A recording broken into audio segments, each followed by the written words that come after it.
तो फिर तुम क्या चाहती हो लाइफ से बनी? रफ्तार, पागलपन। मैं उड़ना चाहता हूँ नैना, दौड़ना चाहता हूँ, गिरना भी चाहता हूँ, बस रुकना नहीं चाहता।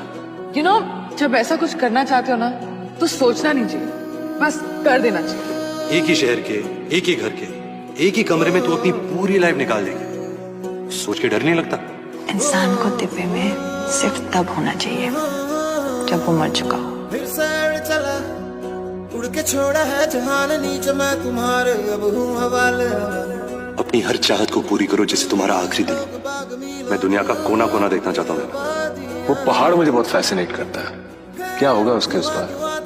नहीं बैठना हमें घर पे, हमें पहाड़ चढ़ने हैं, नदियां पार करनी है, जंगलों में घूमना है। मुझे पहाड़ों में जाना है, फिर से हिमालय देखना है, बाइक राइड, सनराइज। ये रास्ता ये बहुत अच्छा है।